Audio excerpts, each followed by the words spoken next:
Toni Morrison is here. She is everything that one would expect from a great writer, and she has been awarded with a Pulitzer Prize and a Nobel Prize. Her new novel is called Paradise. We want to talk to her about that. We want to talk to her about her life and talk to her about her views on America and the issues facing this country. She has been here before, and I look forward to having her here for the hour. Welcome to this broadcast. Thank you. It's great to have you here. How long has this been in the making? I began thinking about it in '92, right after I finished jazz. I didn't know it was a book at that time. It just seemed like some disparate ideas, little bits and pieces from... Was there a question you were asking? Ultimately, yes. Yeah. How could they do it? Yeah. How could they do that? How could they put their finger on the trigger and then pull it? Paradise for you is what? The book. The book. It's an interrogation of the whole idea of paradise. It's a thing we think about, imagine, either in this life or another. All humans do. But when we come up with the solution, it's always sort of limited in some way. It's real estate. It's jeweled streets and fruit, nectar. But more important than anything, the whole lot of people who can't get in. And that's the definition of paradise. People who can't come in. That's right. You went to Brazil. And you took notice of a supposed incident. Yes. In which men attack women. Yes. Violently. Yes. In a cathedral or a convent or something. Yes, yes. That gave you the kernel of an idea. It did. I was asking the question because these women that they had assaulted were black nuns who were in a cathedral, a church that catered and raised young black girls to become nuns. It was hundreds of years old. And according to the story, they had been practicing candomblé, an Africanist religion, in the basement, and Catholicism on the first floor. And they were attacked. Somebody complained, and the police came just to arrest them, but they were frightened and they ran away. And they were shot down. And I only later learned that that was probably untrue. But it wasn't without truth, you know, just because it was not factual.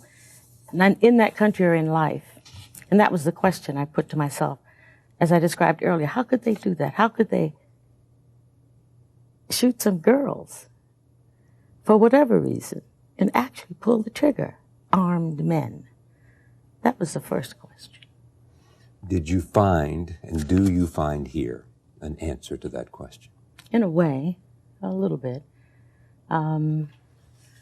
The pack, how perfectly responsible, intelligent, even mature men can behave in a pack, in a group.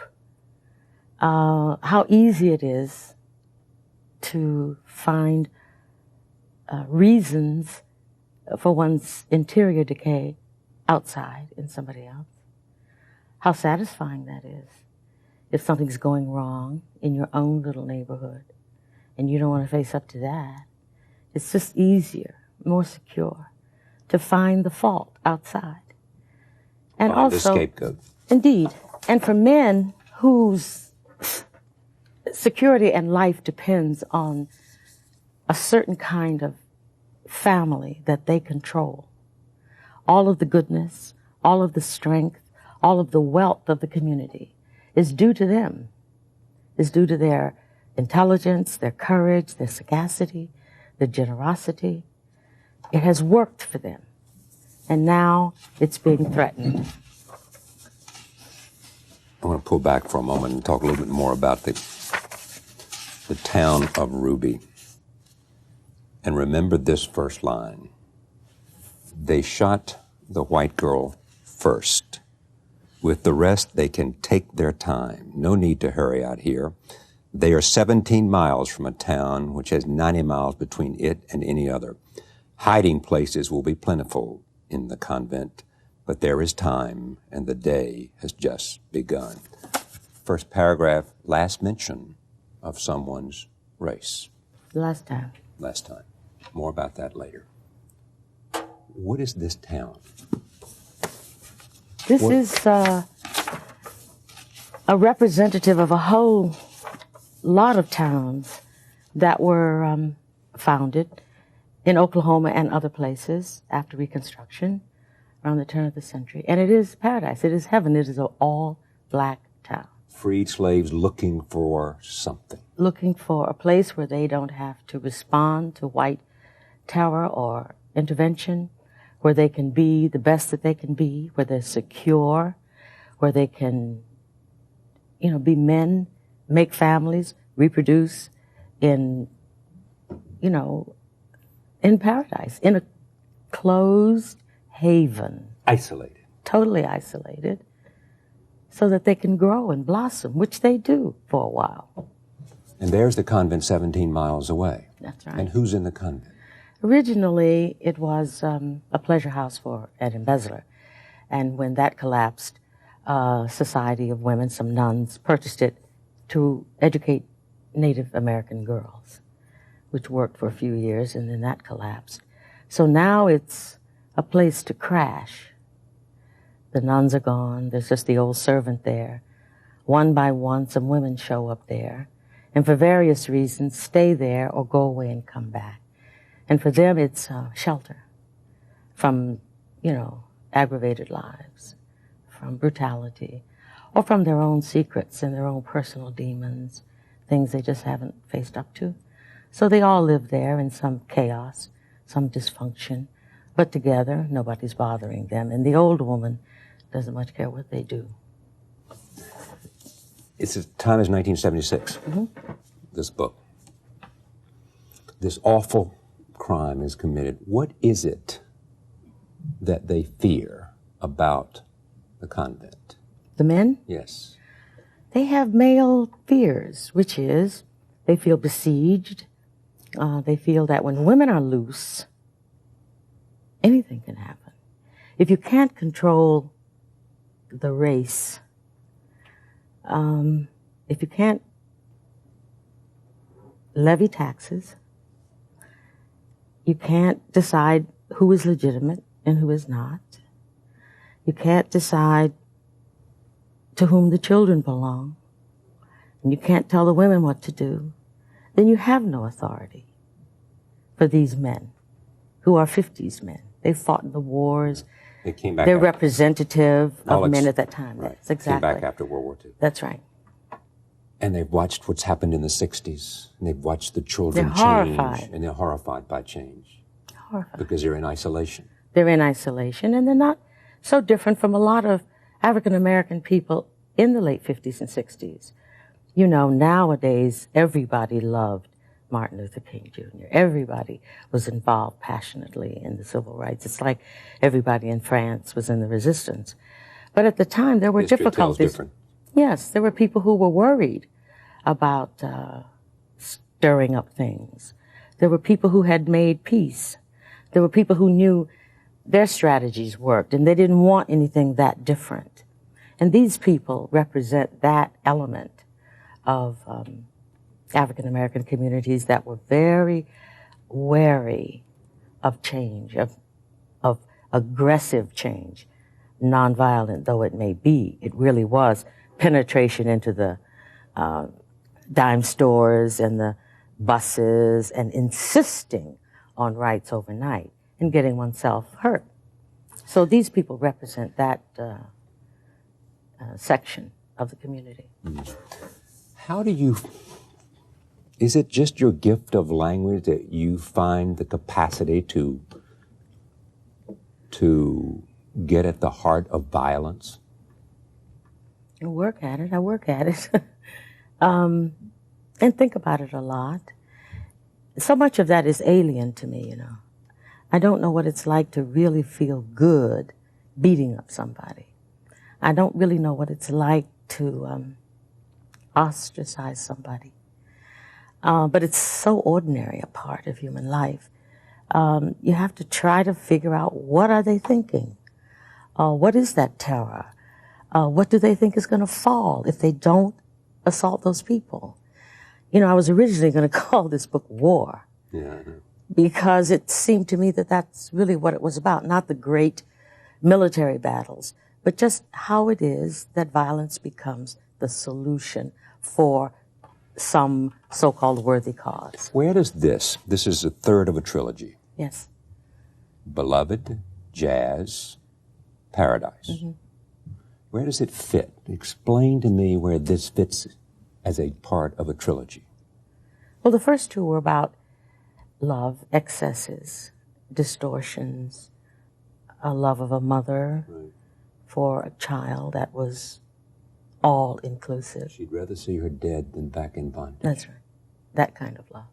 Jazz is about the love of a man for a young woman. Mm-hmm. Romantic love that is irrational, excessive, irrational. I cannot live without you, literally. And Paradise is about love of God, when people truly believe, not in the sort of vaguely secular, halfway religious notion of perhaps there is a God, or I hope there's one, and not with disdain. I didn't want to write about people whose faith was absolute and whose relationship with their God was intimate, and who had conversations, dreams, visions, who had a really close relationship with their Maker. I don't want to discredit that and pretend that it's not real or true or not common. And enhancing. These people really believe that their lives are structured by and glorified by God. That kind of love, which passeth all understanding, which is simply faith. I wanted to, try to describe that, and try to describe how that love also can go awry, can be like the others. Do you think it's been sometimes said that I grew up in the South, as you know, and I would go to black churches, mainly for the music. But there was always the notion that because African Americans had suffered, that there was a stronger bond somehow with God than with white people and God? Because there was a belief that there was going to be a deliverance, that the next world had to be better. There's a lot of that. They needed it. And it worked. It really did work. Otherwise, how could those people have survived that? How could they, knowing full well that the preference was that they disappear, die, work themselves to death? How could they? Without the gospel for inspiration, without preachers who cared about them, without the community of the church, without that music. Without there having to be some higher power Absolutely. Who was not evil. They were on a moral plateau that was unassailable. Right. They knew that this was not the real nature of God's universe. And they could endure this hell because there was something better. There had to be. There were promises made. And kept or not kept? They felt kept. Not so much. The early ones, of course, assumed it would be in the next life. And the Civil Rights Revolution was infused by Church. Religion. Absolutely. And church. Would not have happened without black Could churches. not have. Could not have happened. Because the churches are not only the religious sources of people's inspiration, they're very political and community-minded. They're the places where people can meet, can assemble. They may not be able to do that anywhere else in a town. They're the places where you know what's going on. They are the leaders of the community, in a sense. those women and those men who were in those churches already had laid the groundwork for anybody coming down there in the civil rights movement. They were already there. And they had hidden one another, protected one another. Yeah, from the time of slavery. That's right, from the beginning. And they had functioned under duress since, they got here. They had preached in caves, in what they used to call quilt churches. Mm-hmm. All of that. And they understood what pressure they were under. So that they were absolutely critical to the civil rights movement and to the life of African Americans. I mentioned race is on the first sentence.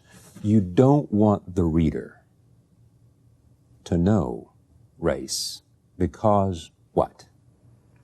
Well, I have a very, very raced community, which is the town. All black. All black. That becomes clear instantly in the 2 or 3 pages. Everybody in this town is black.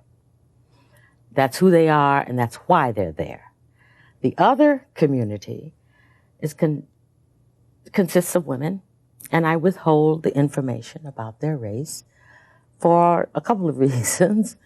One principal reason was I wanted to sort of underscore how we distort race, how we have so much baggage ourselves as readers that we bring to a narrative, that we, if you don't say somebody's black, you assume it's white. That's right.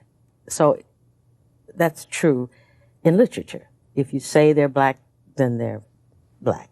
If you don't identify race, the assumption is that they're white. You want to break through that? Absolutely. You also want to say that race is the least informing piece of information about a person. Sure. When I know that you're white, I only know stereotypical information about you. I only know, assumptions about you. But as an individual, I don't know anything about you. That's like knowing you have 2 ears on your head. That's all that is. However, it doesn't mean that race doesn't matter. It matters a great deal, but that's because we've made it matter. We have made it matter. So now, culturally, politically, and economically, it does. But when you think about one-on-one relationships, it doesn't. And when the reader looks at these women, some readers never think about whether which one is white or black or what have you. Others are disturbed because they don't really know. And I've had a lot of fun, I have to tell you. I know you have. Because one reviewer says, with a great deal of authority, a runaway white girl. And another reviewer says so-and-so who is white. And another one says a third person. But it's not a question of a question for them. What's interesting to me, they don't wonder if they're right about who is the white girl. They say it with absolute certainty. And I have to admit, that's fun for me because I know why they think this one is white or that one and so on. Speaking of reviews, you're on the cover of Time magazine, The Sound and Fury of Toni Morrison. With her new novel, Paradise, the Nobel laureate shows that she's the great American storyteller. 60 Minutes. Our friend Ed Bradley is profiling you for this most watched American television program. Everybody's talking about this book. The New York Times had 2 reviews. They could not have been more diametrically opposed. That's true. One said, this is far from your best work, compared it to Beloved, and said, everything that made Beloved good made this one bad. The other said, this is her best work. What do you think about all that? Well, I've been out here a long time. This is not your first rodeo, is it? This is not my first rodeo. It's not my first deeply critical review. I've had lots. Some of them I respect because they're done by people who have a long history of writing reviews carefully, and some I don't. I read them all. And The bad review is bad if it's non-complimentary. One of those reviews in the New York Times was not just bad, it was insulting because it was not careful. It wasn't a thoughtful review. I don't mind anybody saying this is inferior work, this is mediocre. I mean, there are books all over the world that I loathe, and I don't want anybody to tell me I can't loathe them, even if I admire some other works they do. That's not the point. The point is I like a little careful respect and thoughtfulness. I don't like a bad review that's badly written. Now that's insulting to me. And insulted because it wasn't a careful consideration, didn't try hard enough to understand what you were trying to get at in this book. It was like 11th grade student who turns in a review of a book report, and says, I hated this book. It's not as good as something else. And what you do, if you're the 11th grade English teacher, you just give it back to them. And so you have to be better at explaining your reasons than this. That's what I thought about that.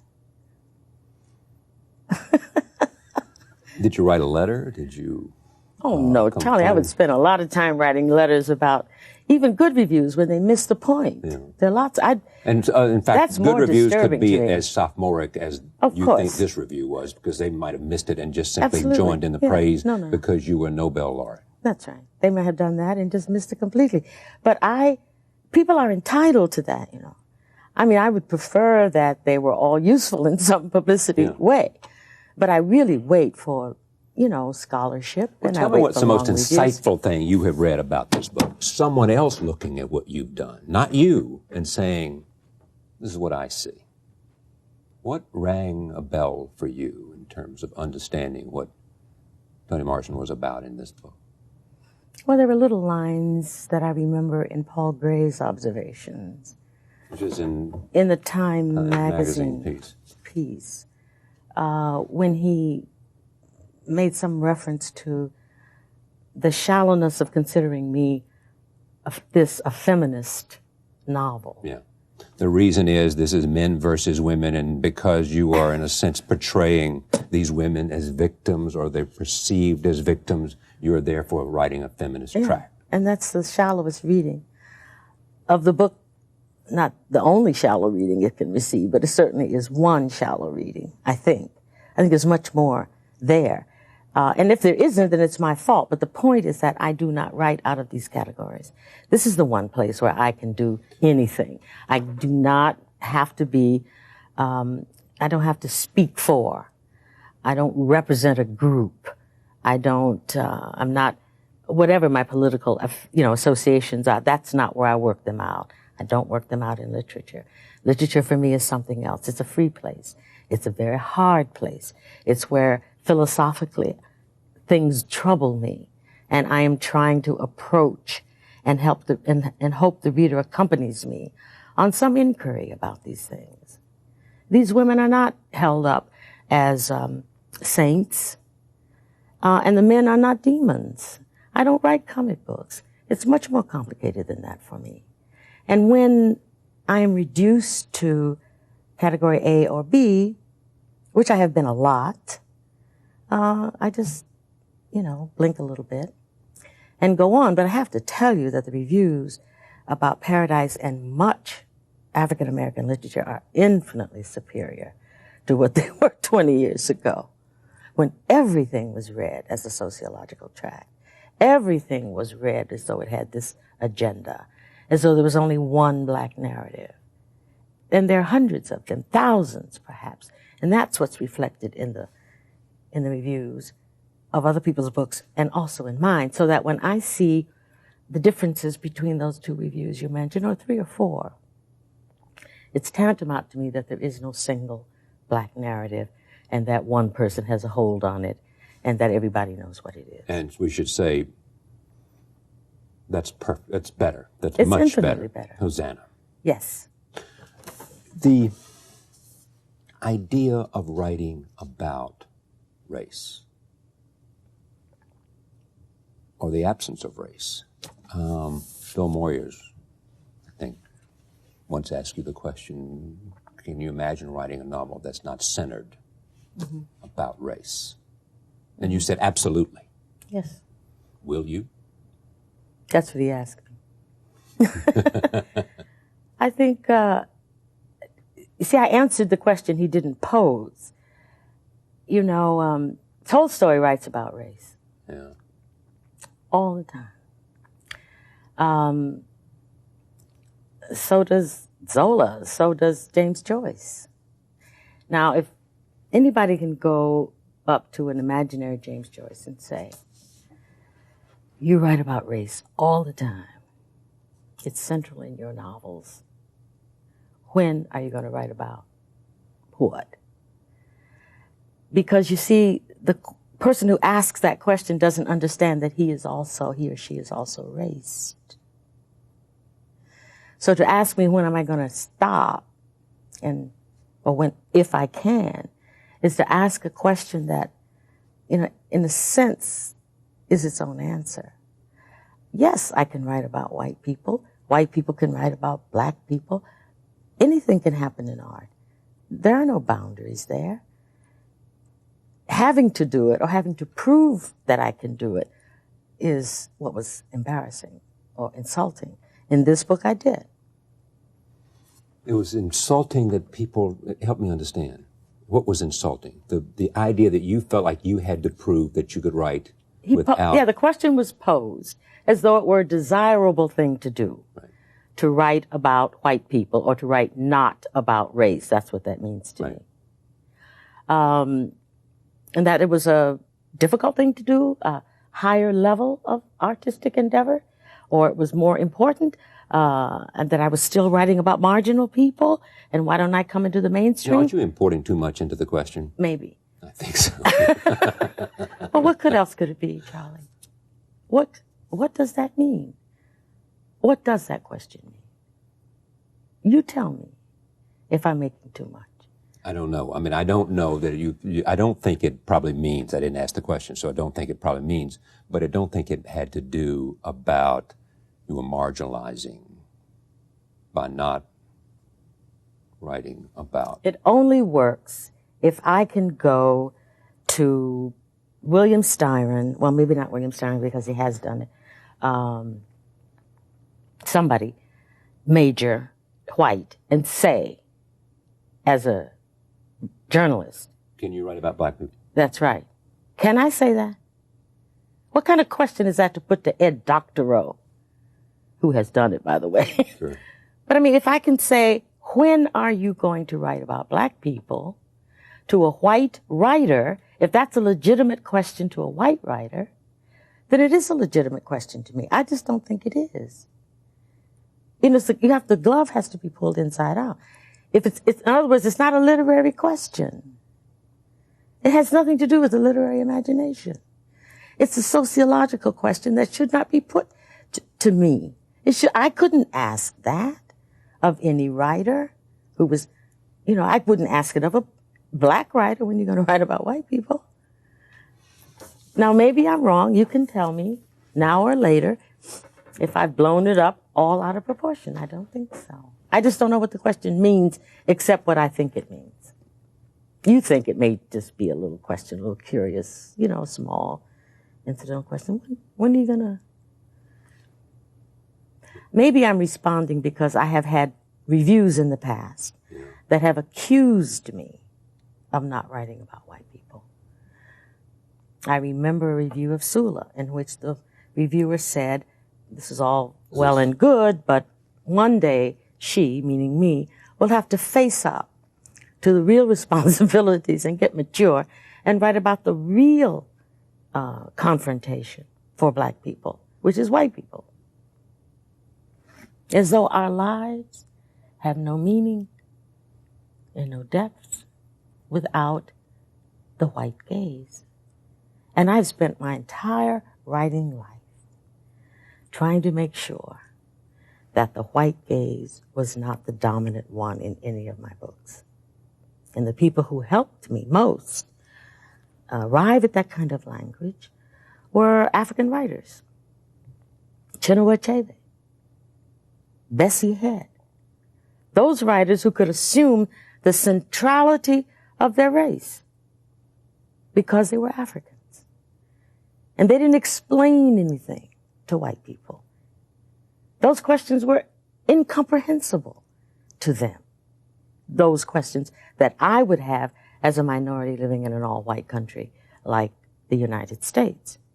But when I read the poetry of César, or the poetry of Senghor, or the novels particularly, Things Fall Apart was more important to me than anything. Only because there was a language, there was a posture, there were the parameters. I could step in now, and I didn't have to be consumed by or be concerned by the white gaze. That was the liberation for me. It has nothing to do with who reads the books. Everyone, I hope, of any race, any gender, any country. But my sovereignty and my authority as a racialized person had to be struck immediately with the very first book. And it was strange because in this country, many books, particularly then, 40s, 50s, you could feel the address of the narrator over my shoulder, talking to somebody else, talking to somebody white. I could tell because they're explaining things that they didn't have to explain if they were talking to me. It was that. It's profound for me.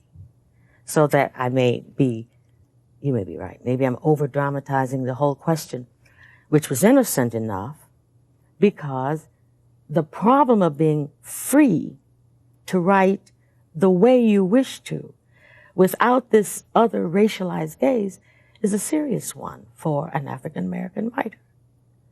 Very serious. I think this is one of those times where what you just said, you gave and ennobled an answer regardless of the significance that's good. of the question. Let me stay with a couple of things about Paradise. Let me go to your life. We've done this before, but I want to, no, stay with me. Born in Ohio, we've talked about this before. Father was a welder, mother was a homemaker. Yes. Howard University, Cornell for a master's in art, MA, back to Howard to teach, came to New York, began to work at Random House in publishing, began to write. Why? Because it has been said, a sense of loneliness, a sense of what? I've given several different answers, one of which is loneliness, one of which is wanting to read something like that. I wanted to read that book that I wrote, and I couldn't find it anywhere. But certainly there was a sense that there was a void. It wasn't as big as I thought it was because there were other writers that had contributed to that whole area. Paul Marshall was one, for example. But I wanted to I wanted to put centrally this little person who never appeared in American literature except as a joke, which is a little black girl with no redeeming qualities whatsoever, except she was lovely. And starting was sort of a fluke. I joined a little writing group, and they were fun. They were professional writers. I wasn't. It gave you a place to go, among other things. Gave me a place to go, and they had good food, and they were great company, and they encouraged me, and I wrote a little story that subsequently became The Bluest Eye.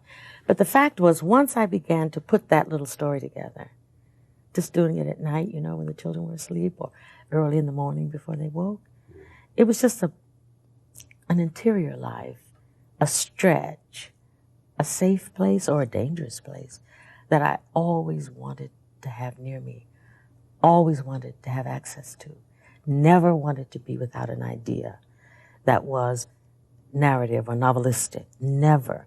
And the few times that I have not had an idea to fret after I've completed a book have been very bleak times for me indeed. So for me it was a kind of coherence, I think. And I learned how to do it better and better and better. You said that you didn't really think of yourself as a writer until Songs of Solomon. Yeah, professionally. Professionally. No. Yeah, I knew writing was central to my life, to the way I thought, the way I was in the world. But there's a difference between that and publishing. So after I had done Song of Solomon, I began, at someone else's insistence, I have to tell you, to call myself a writer. Up till then, I was an editor who wrote, or a teacher who wrote. I never put writing first. You spoke eloquently about language in your Nobel speech. Eloquently. About the power of language. You must have thought about this and struggled with this. Hey, tell me a little bit about the gift of language. Is it just something that comes from hard labor? Or does it come somewhere else having to do with some other combination of things that give one the capacity to make words march? I think it's both. I think there's some people and some cultures that are just in love with language. And they treasure it, and they play with it, and they like it, and all of its intricacy and its fun and its power and its magic. Writing, sometimes there are people who effortlessly can do that. Some of the time. The rest of it is really hard work. For me, it's revision. It's going over it and over it until it doesn't look written, till it looks as though, if you surrender to it, as though it's just rolling out before you. And you don't you may stop and relish a phrase or two, but you're really surrounded by the language. And it's not waving its hand at you so much. But the feeling, the emotional and intellectual response to that language ought to be very complicated, very profound. And when that happens, then there's a wonderful marriage between the language of the text and the mind and imagination of the reader. That doesn't happen a lot, but that's the struggle, that's the effort. Should the reader have to struggle as much as the writer? No, not as much. They have to struggle. The reader ought to have to struggle somewhat. Sure, I like to. When yes. I read, I want to work at it. I don't want to just have the writer tell me everything, and I'm passive. I like active participation in the text. I like to wonder about those sentences. I like to see the panorama. I'm in there. I don't want to be shut out. And I think, I'm sometimes wrong about this, but I think readers like the same thing, although I have had a lot of evidence to the contrary, where people say, what is that about? What happened? And sometimes readers know more than you even know. Oh, I know they do. About all kinds of things, about fear. Where it came from and where it connects. Listen, in Paradise, for example, I have a little strange scene in the book, and then the people in it are wearing clothes of a certain color.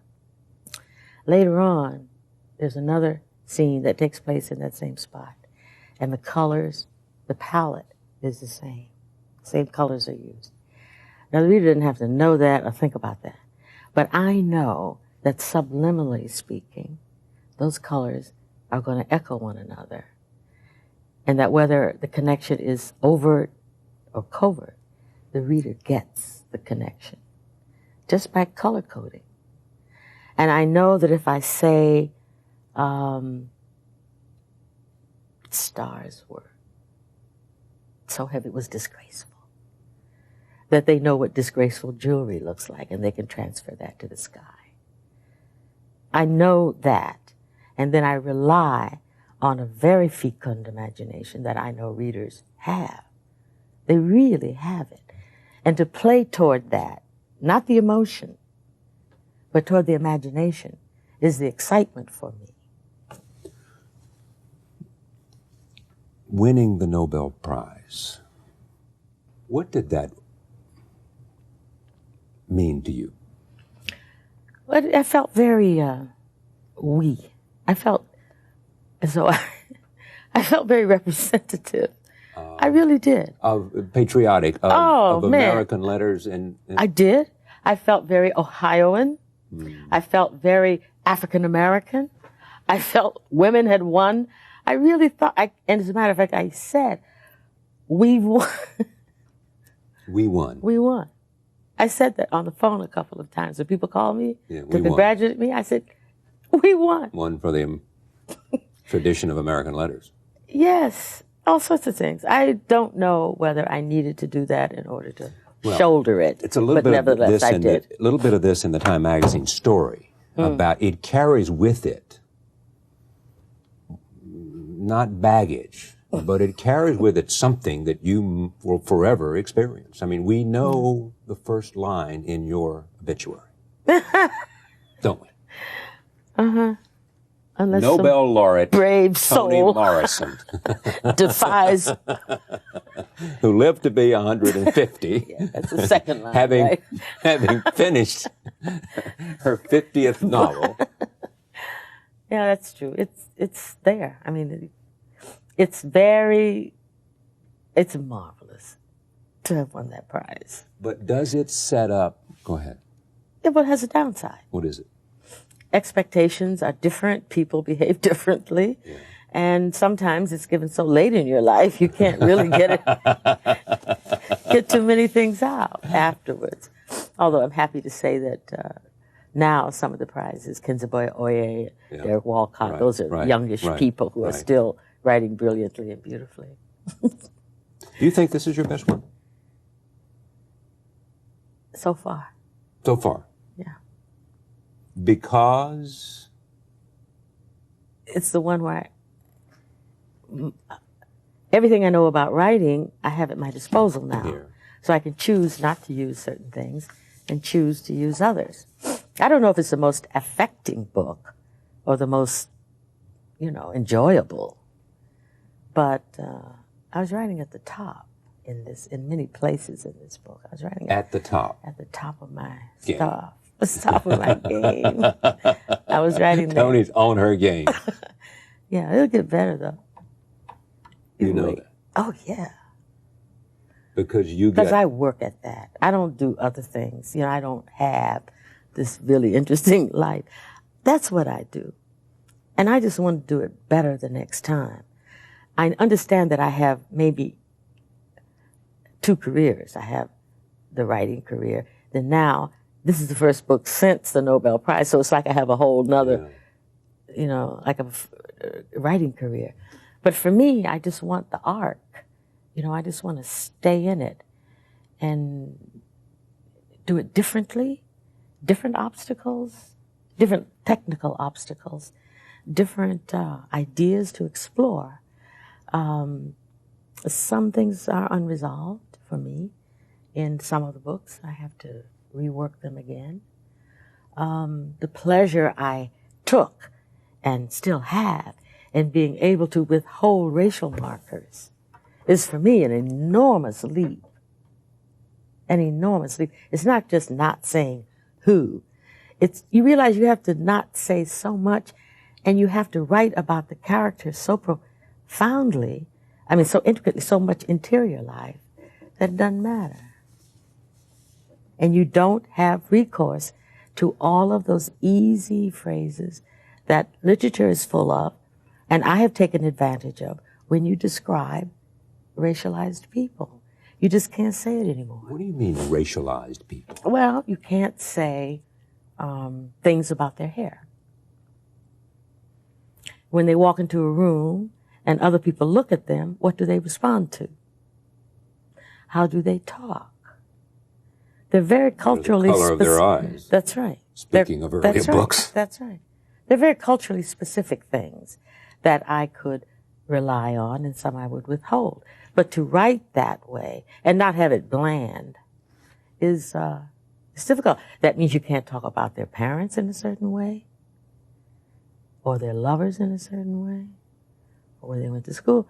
You know, you just have to stop it. If you are trying to withhold it, as I was, and do something that I thought was hard, which was to have these three-dimensional, very well realized characters who were memorable, and that you know everything about them except that one small thing,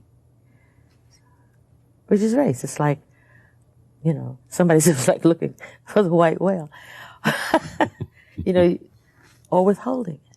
It was just interesting. It was interesting enterprise for me, and I don't think it. I think it makes the book more interesting. It's not necessary to engage oneself in that at all. But it makes it more interesting. But it makes it more interesting. When you go through Right. the experience of discovery. Mm-hmm. We aired this conversation on Martin Luther King holiday, Monday evening. Do you feel that you have a mission with respect to the African American community? I have a debt. A debt. Big debt. Big debt.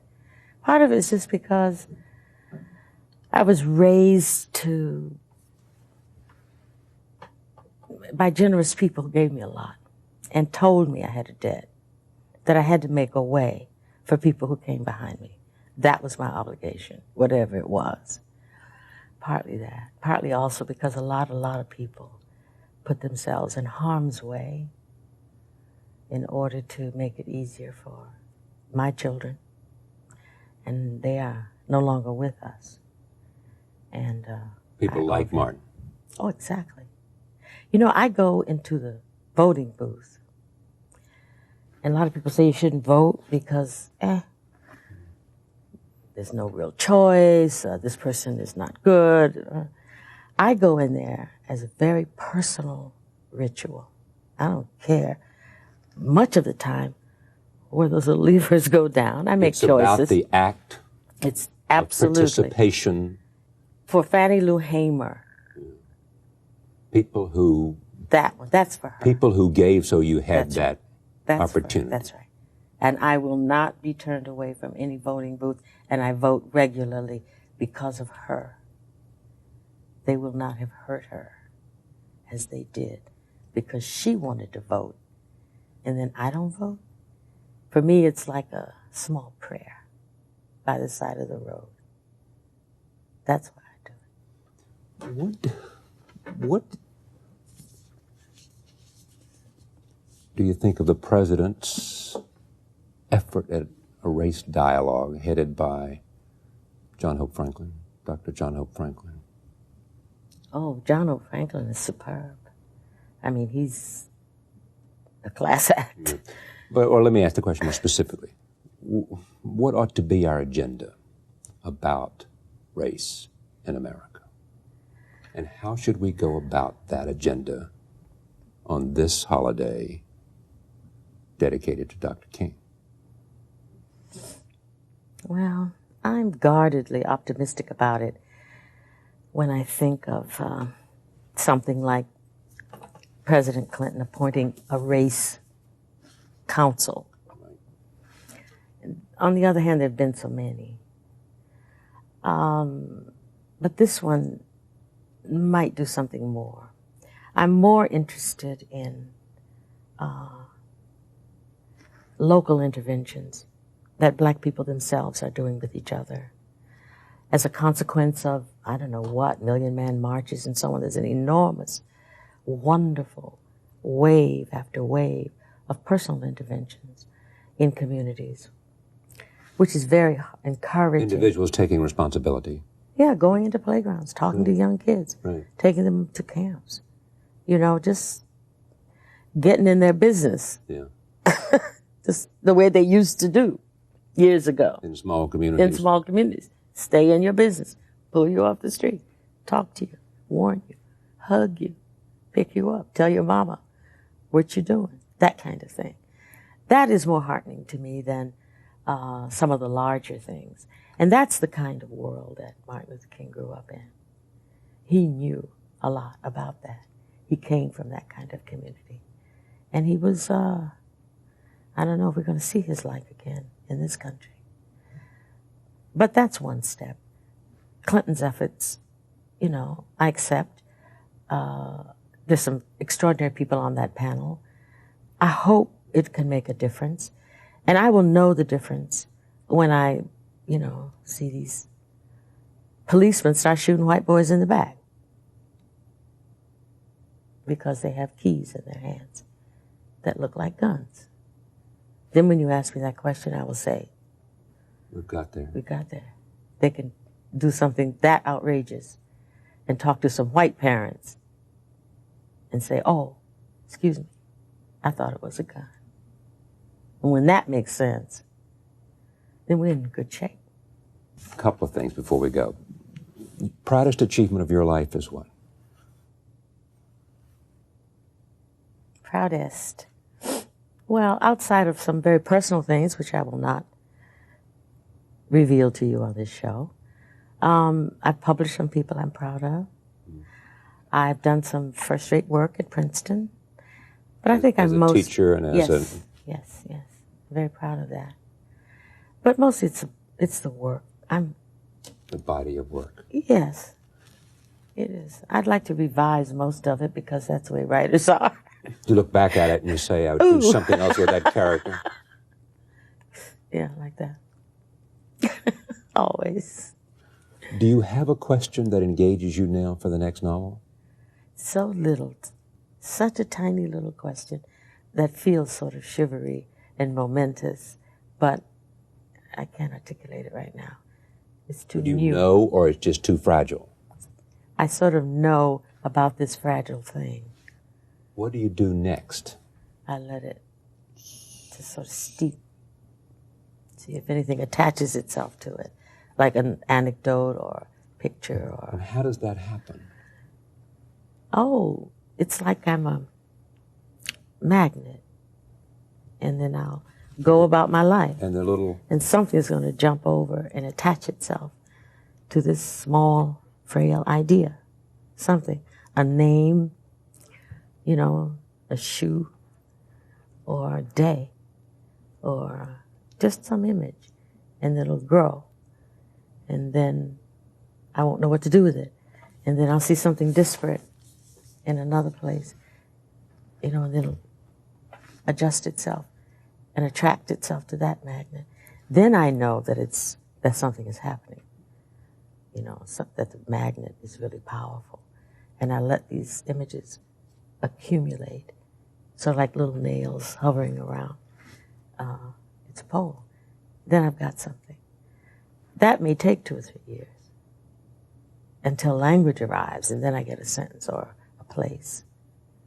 You know, that first sentence was the first sentence.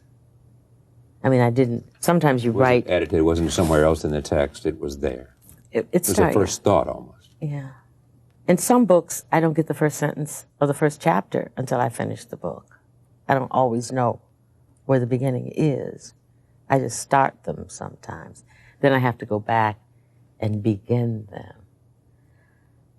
This one, I knew the beginning. What I didn't know was the end. That took some... How did you find the end? The question was, are they going to die or are they going to escape? Are they going to die or are they going to escape? And who died? And then I thought, why can't they do both? Why can't they die and we have sightings? If you want to know the story, you have to read the book. Paradise, Toni Morrison. Thank you very much. You're Pleasure, welcome, Charlie. as always. Thank you for joining us. We'll see you tomorrow night.